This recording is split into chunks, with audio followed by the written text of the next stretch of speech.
Се проценува дека до 25% од луѓето имаат симптоми кои се поврзуваат со интолеранција на храна. Се смета дека бројните адитиви, бои, емулгатори, конзерванци се причина за развој на овие симптоми. Присуството на глутамати и сулфити во храната предизвикува појава на симптоми кај 5% од испитуваните пациенти. Ова е денешната тема во приказна.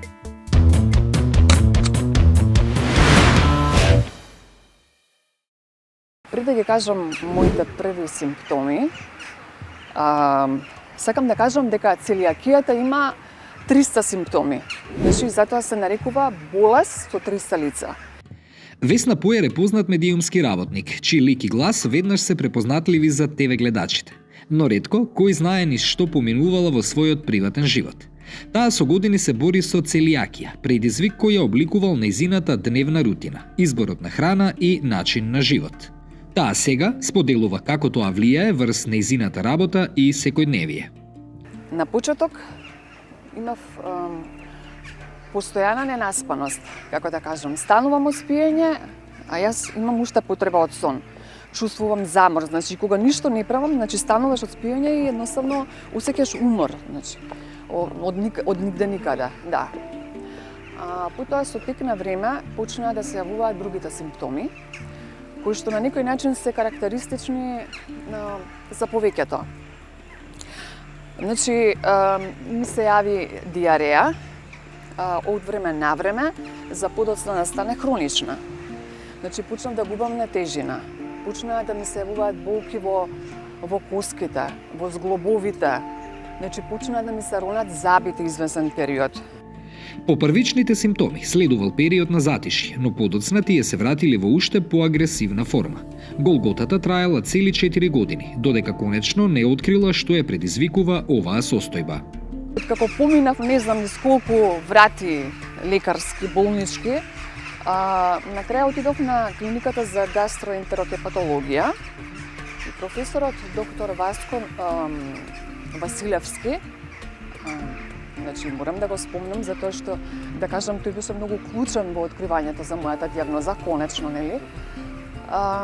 Ми кажа дека треба да правам гастроскопија, па ми зема за биопсија парчиња од клинкот од црево, потоа правев и еден куп анализи на крвта и сето тоа, значи, на 13 јули ми беше соопштено, значи 2009 година, го памтам денот кој да бил вчера, дека имам дијагноза целијакија. По добивањето на дијагнозата, Весна вели дека почувствувала улеснување, затоа што конечно после 4 години имала информација што се случува со нејзиното здравје. Прво, почувствував улеснување. Разочарувањето дојде подоцна, кога се дојдов дома и кога видов од сето тоа што смеам, односно што не смеам да јадам, кога видов колку малку има, тогаш се разочарав некако и ако може така да кажам, падна во некој очај и ме држеше така едно 5-6 месеци, еден таков лош период. За после 5-6 месеци мислам јас како да сум била цел живот целијакичар. Затоа што ги научив, значи, сите тајни, сите замки, мислам сама ги учев. Во тоа време немаше ни групи, Facebook за поддршка на целијакичари, немаше буквално ништо, немаше храна, немаше брашно, имаше едно брашно, ќе го направиш денеска, ќе го направиш пред саат време лебот, после саат време, може заби да се искршиш, што толку беше чудно некоја структура на брашно. Поддршката од семејството, пријателите и заедницата е клучна за борбата низ која поминуваат овие луѓе. Значи, кога ви се менува вам животот, нема да претерам ако кажам дека е за 360 степени, значи животот им се менува и на домашните, затоа што и тие мора да живеат според вашите не навики, туку потреби. Значи мора да мијат раце ако јадат они глутен, а јадат моите, например, мојот сопруг и мојот син, јас од нив имав неизмерна поддршка и им благодарам јавно што се вели. Значи и они мора да ги менуваат навиките, да мијат раце, да се спрема, да се подготвува храна во посебни садови, да се внимава на сумирчето со кое се мијат садовите. Значи буквално таа поддршка е најважна. Сега, Поддршката и од пријателите е исто важна и ова го потенцирам. Затоа што многу е убаво кога вашите пријатели ќе ви се јават, треба да одите кај нив и ќе ви кажат: "Весела, што јадеш ти од ова?" Да. Да, и убаво се чувствуваш. Значи, почетокот што го спомнав дека 6 месеци имав лошо чувство, значи фактички тоа е тоа кога некој ќе ти каже што јадеш, па ќе подготват специјално за тебе посебно и тогаш она ти ја враќа, не знам, желбата за социјален живот, што на времето, да кажам, ја немав тие 6 месеци, мислев дека сум оттуѓена, дека не припаѓам тука, дека не сум нормална, значи како другите луѓе. Предизвикувачки е да се живее со оваа состојба, но за разлика од пред неколку години, денес овие луѓе живеат подобро, бидејќи имаат подостапни производи и информации. Но исто така е многу важна и поддршката од нашите групи. Еве конкретно, јас ќе ја спомнам нашата група Целијакија Македонија. Значи, ќе им кажам на сите новодиагностицирани или пак што ќе ги препознаат симптомите, слободно може да побараат членство, да влезат во нашата група. И тука ние, значи, она е тоа што го зборувам за поддршката взаемна на лица целијакичари или интолерантни на глутен. И тука е она што ќе го добијат, што ќе го дознаат за работи кои што не им се познати, нови се во тоа, што смеат да јадат, значи разменуваме искуства. Генерално, интолеранцијата на храна не предизвикува тешки и животозагрижувачки реакции, но долготрајните симптоми значајно влијаат врз квалитетот на животот на пациентите.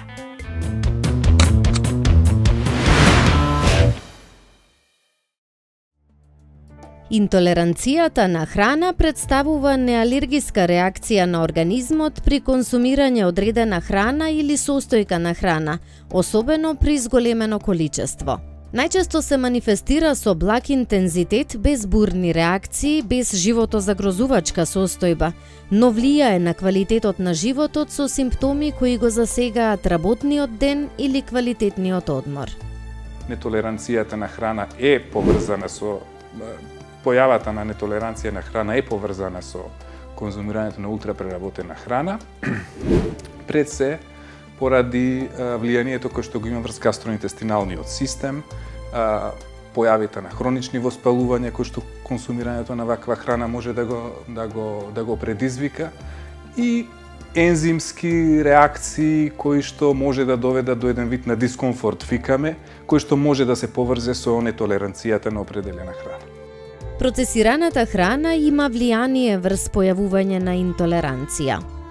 Токму вчера се појави најновата студија поврзана со консумирањето на ултрапреработена храна и влијанието врз здравјето, која што беше објавена во најпрестижното медицинско списание Lancet, која што ги објаснува поврзаностите или ги дообјаснува, би рекол, поврзаностите кои што и денес ги знаевме и претходно ги знаевме, а се поврзани со влијанието на таа храна и негативните последици по здравјето. Велам негативните затоа што генерално таа храна, во која што спаѓа преработена храна, а имаме 4 нивоа на преработена храна, ултрапроработената е 4-то ниво на преработка на храната, значи храна која што има многу мала или никаква нутритивна вредност, а има калориска вредност и се однесува главно на состојки кои што воопшто немаат непреработен параметар на непреработеност, ако можам тоа така да го дефинирам. Се во таа храна е на со високо ниво на преработка. Значи, доказите од таа студија покажуваат дека имаме негативно влијание врз така наречениот зголемен морбидитет, но и морталитет поврзан со консумирање на таа храна.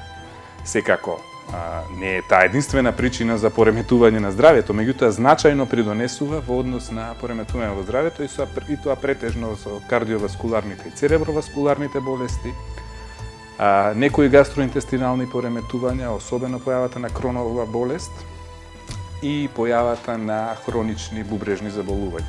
Тие се трите точки на кои што се фокусира ова истражување и влијанието во здравјето на оваа храна.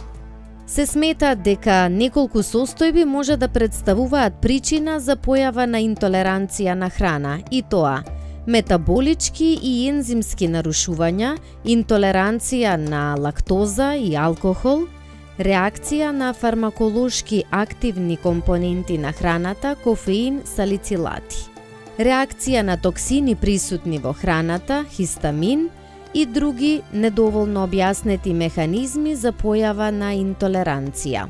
Интолеранцијата на храна е значително почеста во споредба со алергијата на храна. Да го објасниме терминот алергија, бидејќи пациентите мислат дека кога имаат алергија, имаат слаб имун систем. Напротив, тоа е погрешен одговор на имуниот систем, на дел од имуниот систем према надворешни пред се протеини од било која природа, ги препознава како штетни за него и прави една специфична алергиска реакција.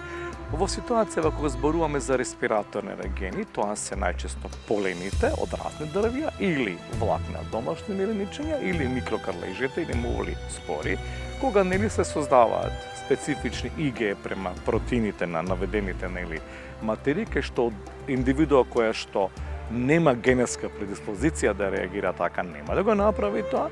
Исто силни алергени се малтене голем број на протеини од голем број на нутритивни, односно нутритиви кои што ги внесуваме почнувајќи од самото раѓање. Освен мачиното млеко, се друго може кај одредена генетски предиспонирана особа да направи сензибилизација, односно создавање на IgE антитела према одреден протеин. Освен тоа, исто има една голема група на намирници, односно субстанции, тоа се лекови кои што даваат најсилни алергиски реакции, повторно велам кај одреден индивидуа кои што се нели повторно по сензибилизација на одредениот лек. Постојат и нутритивни алергии каде што пациентот освен алергија да кажам на полени, има и алергија создадени IgE молекули према одреден број намирените ниже списокот е предолг. Почнувајќи од јатките, меѓу кои што кикириките се најголеми алергени, тука се исто и бадемите, лешниците, оревите. Ако кажам зеленчукот, ќе се зачуди можеби слушателот дека испанајот е алерген, дека јадгова мешунките се алергени, житните култури се алергени, значи не зборуваме за глутенска ентеропатија, зборуваме за алергиска манифестација на подносливост на протеинот кој што ги има и пченицата и вкрстено да реагира и со јачмен, со ове, сите тие што имаат нели да кажам глиадин, молекулата, протеинската структура на молекулата, значи тука и спанаќот, тука се сите и броколите. Значи нема зеленчук или ова што така одредена индивидуа не може да направи проблем. Тука се, како што спомнав, кравјото млеко, козјото млеко, тука се јајцата, тука се исто рибата, школките. Значи буквално дури речните риби се поалергени од морските риби и тие знаат да дадат сериозна несакана реакција која што може да направи дури анафилакса. И да направиме разлика, значи не станува збор за кога имаме алергија према соодветен прехранен алерген. Друго е алергија, друго е целијакијата која што е автоимуна болест, а друго е интоксикација со храна. Токсините, интоксикација со храна, значи не е исто со алергиска манифестација, исто да кажем ова непоносливост на храна, која што најчесто може да почне со еден еозинофилен, различен од ова IgE посредуван езофагит, еозинофилен, да кажам, еозинофилно зваѓање на цревата, тоа веќе е друг тип на заболување кое што станува во насоката на непоносливост на храна. И уште нешто, значи, да сватат гледачите дека имаме голем број на вкрстени реакции и да припазат самите на што се алергични. Се докажува алергијата на нутритиви, исто како што се докажува алергијата на инхалаторни алергени со бризгување на мала концентрација на алерген протеин од соодветниот нутритив. Интолеранцијата на лактоза се јавува кај околу 10% од вкупната популација, а како се намалува активноста на лактозата со текот на старењето, зачестеноста се зголемува кај повозрасните пациенти. Понови епидемиолошки истражувања потврдуваат дека активноста на ензимот лактаза е намалена кај 75% од возрастната популација, иако кај некои пациенти воопшто не се манифестираат симптоми. Треба да кажеме, интолеранција на храна е потешкоти при варење на одредена храна и одредени состојки во храната. и најчесто диагнозата не е секогаш лесна и се поставува по принцип на исклучување на некои прехранбени продукти, а не толку со постоечки достапни тестови за анализа на таа интолеранција на храна. Генерално постојат малце тестови со кои може да се докаже интолерантност на одредена конкретна храна. Другите се во принцип на исклучување на продукти од храната. Институтот за јавно здравје се обидува да ја едуцира јавноста за оваа тема. Институтот директни активности, ниту пак директна надлежност поврзане со овие две состојби нема, која што му била доделена преку некои правни или законски акти. Меѓутоа, во рамките на целокупната промотивна активност која што институтот по својата дефиниција ја има, поврзана со јавното здравје, има во претходниот период издадено и една брошура поврзана со хиперсензитивноста и алергијата на храната, а во едукацијата која што ја правиме за различни популацијски групи, од деца до оператори со храна, ова прашање понекогаш излегува како прашање и се појавува, па ние ја објаснуваме врската, односно разликата на алергијата, која што е во дефиниција имуна реакција, и интолеранцијата која што има еден дел на имуна реакција, меѓутоа во својата суштина е нешто друго. Симптомите на интолеранција на храна можат да потекнуваат од речиси сите системи и органи, но навистина многу ретко луѓето ги поврзуваат со храната.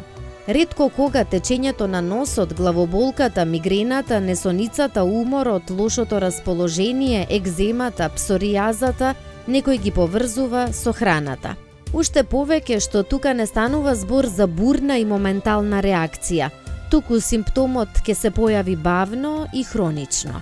Често тоа може да се симптоми на болни отечени зглобови, фибромијалгија.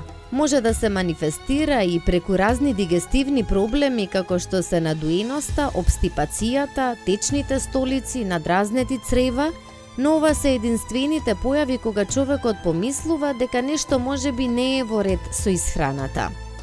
Подуеност, гадење, диареја, запек, обстипација, нелагодност во стомакот. Еден од клучните симптоми е подуеност на стомакот, како и симптоми од централниот нервен систем, мигренозни главоболки, трнења во раце, во нозе, дури некогаш и кожни исипи кои личат и имитираат алергиски кожни реакции. Меѓутоа, спектарот на симптоми може да е многу различен и тоа е една од главните причини зашто не лесно се доаѓа до правата диагноза, бидејќи многу често има препокривање со реални болести или со реални алергиски реакции кои се тотално друга патологија. Една од клучните разлики, тоа прашање не го поставивте, меѓу интолерантност на храна и алергиската реакција е тоа што интолерантност на храна прво е лесен до среден облик на здравствено нарушување, која никогаш нема реакција од имуниот одговор, тоа значи нема никогаш имун трак во организмот, тоа све се сведува на ниво на гастроинтестиналниот тракт. Додека имунолошката реакција е реакција која е многу посериозна, може да е животно загрозувачка, брза реакција и клучната разлика не дозно зависна. Тоа значи дека во интолеранција на храна вие треба да внесете поголема количина на храна за да имате тригер да се случи нешто и што поголема количина внесувате, веројатноста да се случи е поголема. Ке алергиските реакции и минимална концентрација на алергенот може да појави алергиски реакции. Тоа е една од главните грешки во диагностика и една од главните разлики меѓу тие два ентитета, и тоа ја диктира начинот и на диагностика и начинот на како би се лекувало иднина и да не се направи клучна грешка помеѓу реална здравствена состојба и интолерантност на храна, бидејќи некогаш симптомите се многу блиски. Интолеранцијата на храна се поврзува и со појава и влошување на симптомите на низа заболувања кои влијаат врз неколку органски системи. Гастроинтестинален систем, колики и болки во абдоменот, синдром на иритабилен колон, хронична обстипација, повраќање, диареја, надуеност. Респираторен систем, астма, ринит, синузит, непродуктивна кашлица, кожа, уртикарија, атопичен дерматит, ангиоедем, анафилактичка реакција. Централен нервен систем, главоболка, мигрена. Кардиоваскуларен систем, палпитации. Скелетно-мускулен систем, артралгии, мијалгии, артритис и фибромијалгија, уринарен систем, цистит и нефротски синдром. Покрај ова, интолеранцијата на храна се поврзува и со појава и влошување на симптомите кај некои психички состојби, како нервоза и раздразливост, појава на чувство на замор од нејасна етиологија, соматизација и синдром на хроничен замор. Иднината во врска со храната носи предизвици. Идните предизвици ќе бидат големи, не толку во насока за хиперсензитивност или алергија, меѓутоа би рекол чекор поназад, во врска со начинот на кој што храната се произведува, се преработува и се продава. Значи, тоа е сегментот на безбедност на храната и вториот сегмент е квалитетот на храната и исхраната. Че тие два сегменти мислам дека ќе го зголемуваат своето значење во иднина од многу причини. Тука се глобалните трендови на производство на храна, нивоата на преработка кои што доведуваат до зголемено конзумирање на ултрапреработена и преработена храна и нивната врска со појавата на здравствените ризици. А ризиците поврзани со исхрана, пред се зголемената телесна тежина и дебелината и метаболниот аспект, односно болестите кои што може да ги предизвика, ќе стануваат се подоминантни. Така што ние како држава треба да се подготвиме за тоа, пред се на системско ниво, на ниво на кое што тоа се вика денес во Европа менување на системот на храна, кој што ќе биде кон зголемено производство, зголемена одржливост, а вториот дел, кој што институтот исто така има големо значење, како и во првиот, е контролата на безбедноста на храната. Ние како институција тука стоиме на располагање на сите оператори со храна, инспекции и така натаму, со висок квалитет на лабораториски услуги, кои што може да придонесат потрошувачите да се чувствуваат побезбедно кога ја консумираат храна.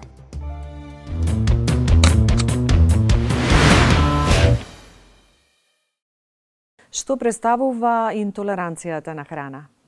Интолеранцијата на храна е состојба која што го зафаќа дигестивниот систем, кога не може соодветно да ја разгради храната која што сме ја внеле. Тоа може да се должи за тоа што имаме недостаток на некој ензим што е потребен за разградба на таа храна, присуство на адитиви во храната или едноставно испуштање на одредени материи од храната кои што нормално се присутни во неа. Често пати, кога зборуваме за интолеранција, се поврзува со алергијата. Дали станува збор за исто нешто или сепак постои разлика? Постои огромна разлика. Алергијата на храна е имунолошка реакција, кога всушност нашиот имун систем реагира пресилно на некои состојки од храната, при што создава антитела, тие се така наречени IgE класа на антитела, кои што се врзуваат за оваа храна и предизвикуваат силна имунолошка реакција, односно ослободување на многу медиатори кои што ги даваат и симптомите на алергија. За разлика од интолеранцијата, која што реков дека е сепак реакција на дигестивниот систем. Кои се симптомите, како да препознаеме дека се појавува интолеранција на храна? Интолеранцијата на храна генерално се манифестира со дигестивни симптоми, значи имаме дуење на стомакот, болки во стомакот, може да има и диареја или повраќање. Значи генерално со некој дискомфорт во стомакот, за разлика од тоа алергиите на храна се манифестираат со кожни промени најчесто, со црвенило, оток на одредени места, најчесто нели на устата, чешање, и тие се јавуваат неколку минути после внесување на храната што ја предизвикува, за разлика од интолеранцијата за кој што се потребни неколку часа по внесување на храната за да се манифестираат симптомите. Понекогаш и алергијата на храна може да се манифестира и со гастроинтестинални симптоми, со повраќање или со диареја, кога може да направи диагностички проблем, нели, па да не сме сигурни за што точно станува збор. Колку генетиката има влијание за појавувањето на интолеранцијата на храна? Кога зборуваме за интолеранција на храна, има еден термин кој што почесто се употребува народски и има термини кои што во медицината, од медицински аспект или во по меѓународната класификација на болести, од интолеранција на храна спаѓа интолеранција на лактоза, интолеранција на фруктоза. И тие се генетски условени состојби, што значи дека има мутации кога станува збор за интолеранција на фруктоза, генетски условена состојба, која што е екстремно ретка, кога имаме мутација во генот одговорен за алдолаза Б ензимот, кој што разградува фруктозата. Многу почесто интолеранцијата на лактоза, која што исто така е генетски условена, односно постојат варијации кои што влијаат на тоа колкава е активноста на ензимот лактаза присутен во цревата и тој влијае на тоа дали и кога ќе се јават симптомите кај една индивидуа заради интолеранција на лактоза. Дали интолеранцијата може да се јави и кај деца? Да, може, постои така наречена конгенитална интолеранција на лактоза, која што се јавува уште во првите денови од животот на едно новороденче, која што е многу ретка состојба и многу тешка, затоа што веднаш, бидејќи тоа е храната, млекото е храната на новороденчето, има многу интензивни симптоми, нели повраќање, неможност да ја дигестира, да го дигестира млекото, неможност да напредува и во тој случај веднаш и со клиничките знаци се гледа дека станува збор за оваа состојба, иако е исто така генетски условена и потребно е нели да се избегнува млеко што содржи лактоза, односно обично се препорачува адаптирани формули без лактоза кај ваквите новороденчиња. А додека пак вие што ја викаме адултна интолеранција на лактоза, генерално се појавува околу адолесценцијата и малце повозрасниот животен период.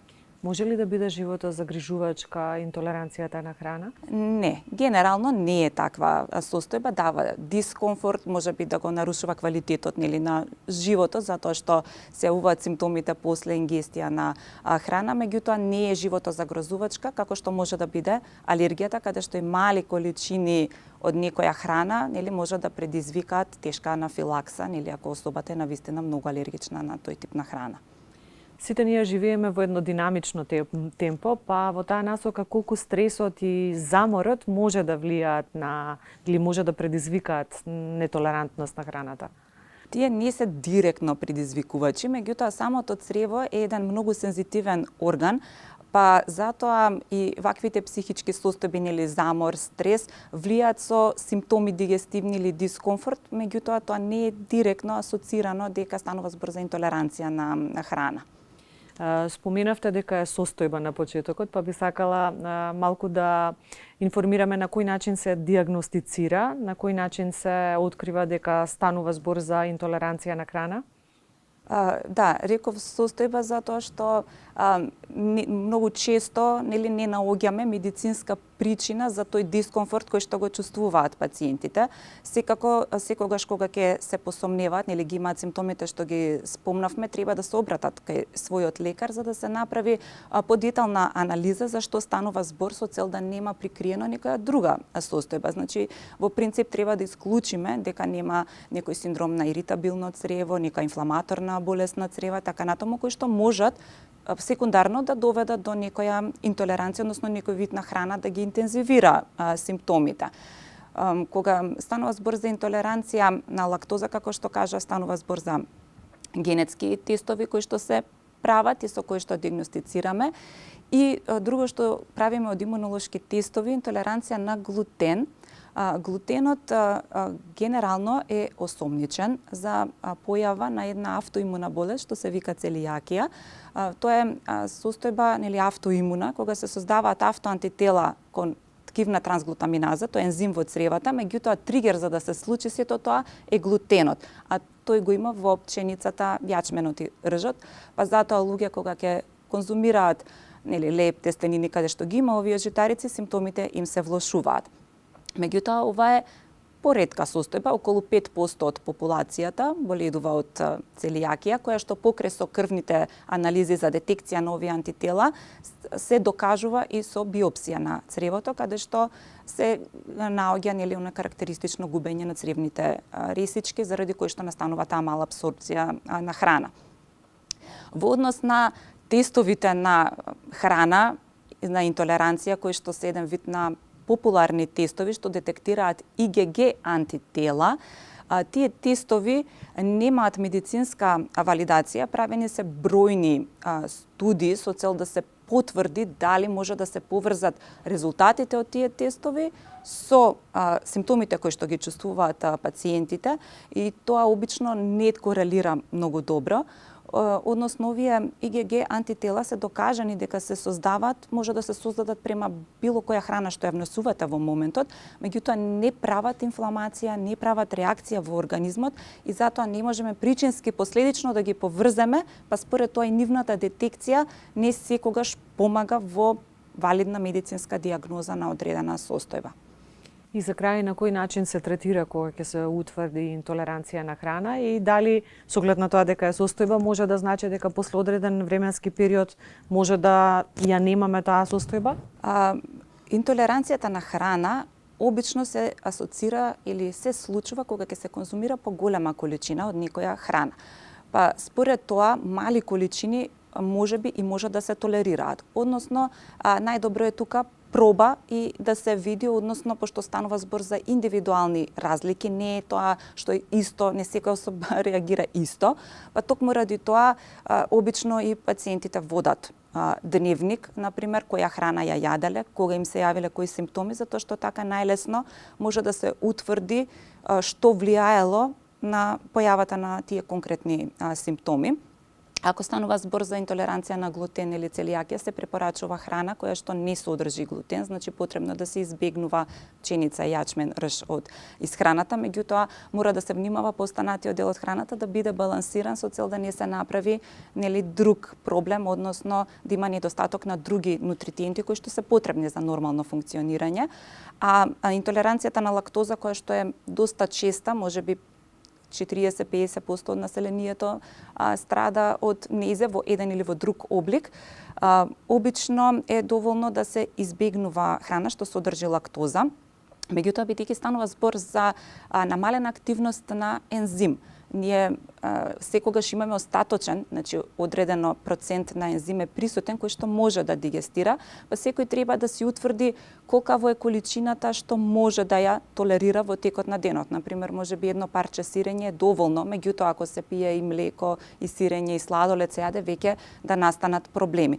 Затоа препорачуваме на почетокот секако целосно исфрлање, а постепено секоја индивидуа сама да процени која е количината што може да ја истолерира и да ја внесе. Секако денеска имаме и модерни на млеко без лактоза, кое што исто така е соодветна замена. Има и апчињен или ензим лактаза да се внесе заедно со храната со цел да се минимизира појавата на симптомите. Така што всушност што одговара на индивидуата во однос на тоа каков е животниот стил, може да се применува.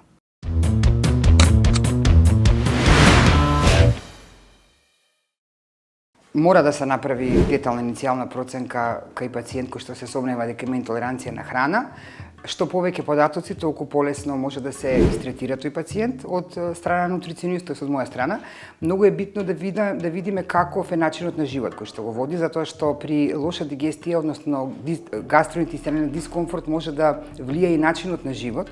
Значи, ако се изложени премногу на стрес, доколку имаат нередовен сон, консумирање повеќе на кофеин, на цигари, на алкохол, како и физичка неактивност, односно со еден збор неадекватен начин на живот.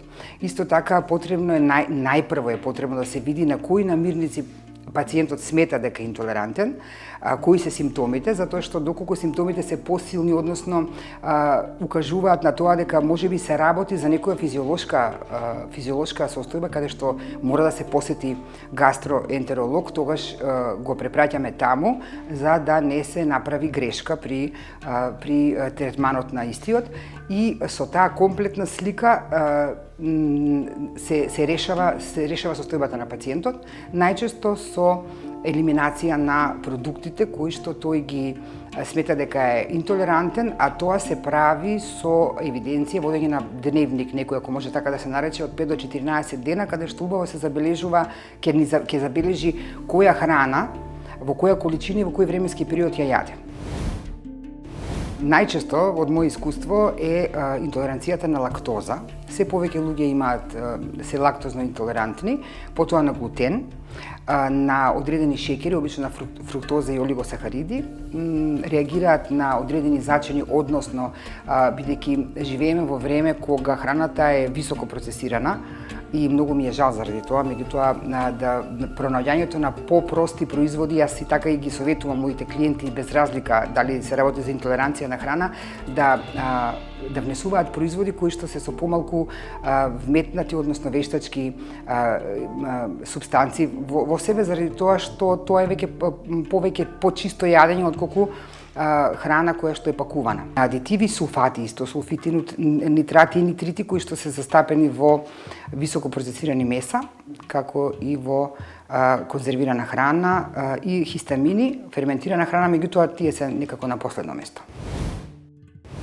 Може да се јави дефицит на одредени нутриенти, како например обично се случува да имаме дефицит на железо, на витамин Д, на калциум, на цинк, на B12, на растителни влакна, доколку некој интолерантен на свежа храна, на омега-3 масни киселини, а најбитно од се е да се внимава на тие рестриктивни диети елиминациони, колку време ќе треба да траат не повеќе од 6 недели, токму заради ова што пред малку го споменав, за да не дојде до негативни нутритивни отстапувања и нарушувања кои што можат да го загрозат здравјето на еден пациент.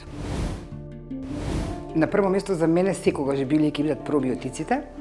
Во ситуација кога некој не може да внесува свежа храна, ради одредена интолеранција на свежа храна, а свежата храна е пребиотик, односно храна за пробиотиците, односно за бактериите кои што воспоставуваат функционално, односно убава микрофлора во гастроинтестиналниот тракт, од каде што пак потекнува благосостојбата, односно целокупното наше здравје. Значи, пробиотиците се на прво место, постои антиинфламаторна храна која што може да се вклучува нормално во зависност од потребите и од состојбата на пациентот, храна која што е неутрална, односно има смирувачки ефект и лесна е за дигестија, при тоа не прави никакви негативни ефекти, така што тоа се течности сериозно треба да се внесуваат и кога нема интолеранција на храна, доколку состојбата дозволува, тоест интолеранцијата на продуктите дозволува внесување на растителни влакна и течности, истите ја подобруваат перисталтиката. Златен стандард за дијагностицирање на интолеранцијата на храна представува редовното секојдневно евидентирање на консумираните прехранбени производи од страна на пациентите во индивидуални дневници. Во нив пациентот задолжително треба да ги бележи сите прехранбени производи што ги внесува во исхраната, како и појавата на симптоми кои се специфични.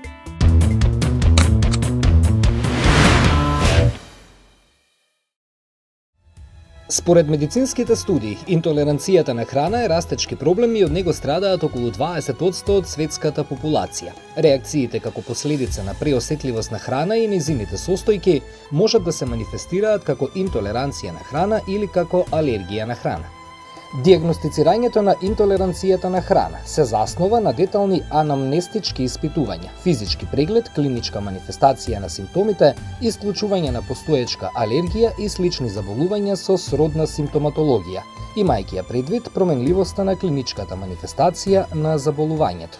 Не постојат стандардизирани дијагностички тестови со кои се потврдува интолеранцијата кон храна. Генерално еден тест само постои што е медицински издржан и медицината која го признава, јас од докторска гледна точка, тоа е интолеранцијата на лактоза, кој што се докажува со еден дишен тест која мери концентрацијата на водород после внесување на лактоза во организмот. Тоа некаде може да се докажат и други шеќери како фруктоза, меѓутоа сите други тестови се неподатливи, генерално не се користат во медицината, сите тие имуни тестови кои се работат во голем број на лаборатории кои што ви кажува на што сте, на што не сте алергични, тоа воопшто не е признаено во медицината и воопшто не се зима во предвид, бидејќи тие тестови се базираат на некој имунолошки одговор на хранливата материја, а суштинската разлика меѓу интолерантност на храна и алергија е тоа што нема имунен одговор. Така да главниот начин ние како доаѓаме до дијагноза е со метод на исклучување. Поради одложените и често продолжени симптоми кај овие пациенти, поврзаноста на појавата на симптомите и внесот на определени прехранбени производи со помош на анамнестичките податоци добиени од страна на пациентот, тешко може да се утврди. Интолеранцијата на храна не е лесно да се докаже и затоа и тешко се доаѓа до правата диагноза од повеќе причини. Прво, симптоматологијата е различна за различни типови на храна.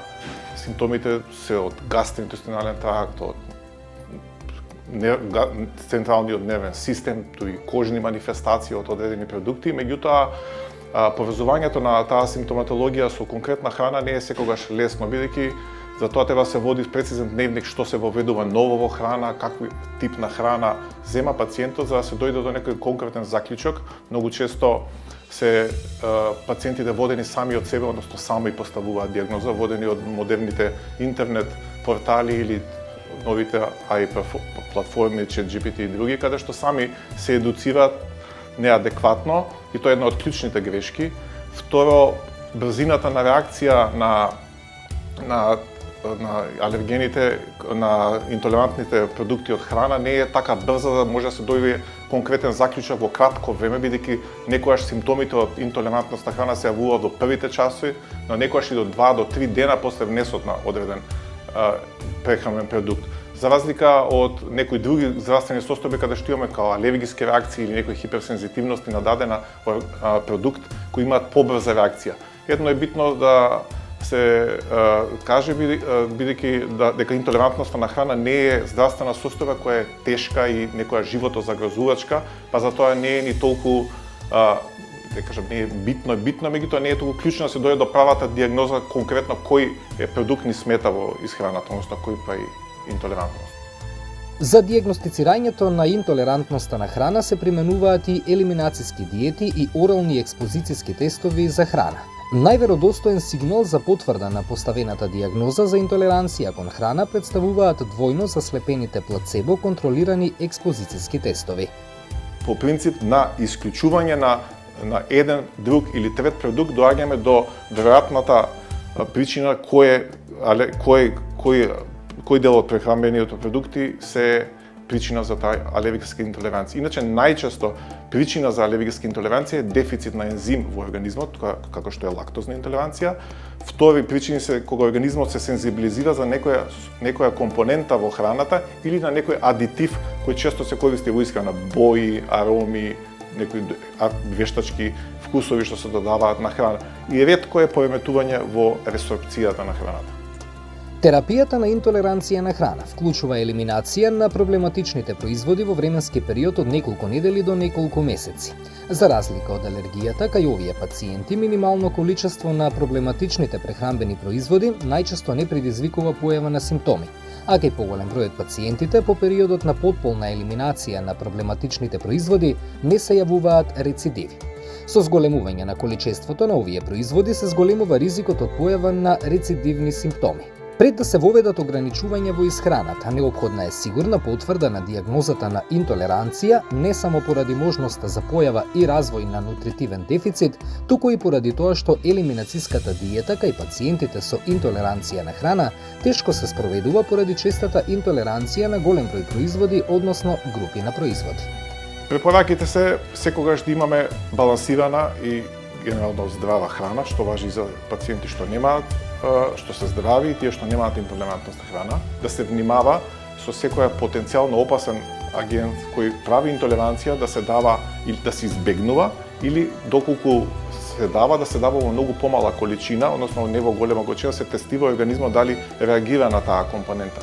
Многу е битно консултација со адекватен медицински персонал и нутриционисти во текот на понатамошниот период како ќе се храни пациентот и да води евиденција колку што може подетална што воведува во храна ново и какви симптоми од прилика појавува, избегнување на самодиагностика со социјални мрежи и ChatGPT и читање и слушање на парамедицински разговори од групи, знаете какви има све на интернет, каде што даваат најразлични генерално грешни совети, да не се прават тестови кои се детективаат антитела во крвни анализи кои не се точни, не се податливи у ни еден момент. да се читаат декларации во прехранбени продукти, да нема во трагови елементи од тоа што е потенцијален прехранбен продукт на кој пациентот е интолерантен. Генерално да се прави план ако оди надвор, во ресторан, во кафеан или што и било, да се консултира со, ако може, со менеджментот каква храна ќе јадат и дали случајно има некој од тие компоненти, тоа зборам кога оди пациентот надвор, кога во хотели, ресторани, да знае што јаде, бидејќи секогаш постои шанса да има некој од компонентите на кој е он интолерантен. И, како што кажав, секогаш да се има во предвид дека можно е некој од тие симптоми да не се причинети од интолерантност на храна, стресот, други здравствени состојби, хиперсензивни како една од најпознатите интолерантност покрај глутенот, покрај лактозата е интолеранција на глутен и некои други протеини од житарици, меѓутоа тоа се обично алергиски и хиперсензитивни реакции. Меѓутоа стандардната глутенска интолерантност е слична како сите други интолеранти, не е имунолошки феномен и ќе го постигнеме успехот во терапијата само ако исклучиме. Во поглед на тоа како да се одесува пациентот, како да се де факто повторно воведе истиот прехранбен продукт, а да нема генерално да нема проблеми, се воведува многу ниски концентрации, мала количина на храната и постепено се зголемува обемот и да видиме кој е нивото каде што е тригер за да се појави интолерантност. Најчестите производи кои предизвикуваат интолеранција се млечни производи, брашно, глутен, јајца и кафе. Најчесто интолеранција се јавува на дел од конзервансите кои се користат во прехранбената индустрија, глутенот и лактозата.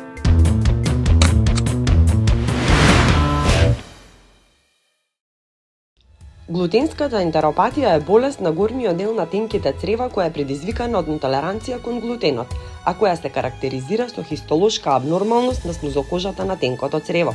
Интолеранцијата на глутен е трајна состојба. Интолеранцијата на лактоза пак се манифестира со различни симптоми, главно гастроинтестинални, а се јавува како резултат на намалена или отсутна активност на ензимот лактоза која има за цел да ја хидролизира лактозата. Неможноста за дигестија, односно хидролиза на лактозата која се внесува преку исхраната, кај овие пациенти представува основен проблем за развој на оваа болест. Интолерантноста на лактоза е една од најчестите во хуманата популација и некогаш не е ни диагностицирана, бидејќи има многу слична клиничка слика со некои други здравствени состојби, меѓутоа најчесто генерално имаат уште од рана возраст, меѓутоа бебиња ретко имаат лактозна интолеранција, освен ретки генетски дефекти каде што од иницијалниот возраст ја имаат. Меѓутоа, генерално плафонот, односно пикот на најчеста фреквенција на лактозна интолеранција има во возрастни групи од 20 до 40 години. Меѓутоа, како што старееме, продукцијата на тие ензими кои учествуваат во разградувањето на шеќерите од млекото се повеќе и повеќе се намалуваат и како старееме имаме повеќе симптоми, повеќе клинички манифестации на интолеранција на лактоза, односно неподнесување на шеќери од млеко. Најчести симптоми на нетолеранцијата на лактоза се стомачна болка, мачнини, надуеност, гасови, диареја и повраќање. Покрај гастроинтестиналните симптоми, можна е и појава на други симптоми, како што е екзема, главоболка, вртоглавица, летаргија и проблеми со меморијата. Интолеранцијата на кофеин веројатно е генетски поврзана и настанува како резултат на отсуство или намален капацитет на метаболизирање на кофеинот и неговата елиминација од организмот. Интолеранцијата, односно преосетливост на кофеин, се разликува од алергиските реакции на кофеин, бидејќи механизмот по кој настанува интолеранцијата не вклучува имунолошки посредувана алергиска реакција. Кога ќе се потврди диагнозата за интолеранција на храна кај пациентите, се препорачува целосна елиминација или внес на минимални количества на проблематичните производи во текот на подолг временски период, вообичаено неколку недели или месеци, при што пациентот треба да биде под постојан медицински надзор. Тоа беше се. Довидување до следната приказна.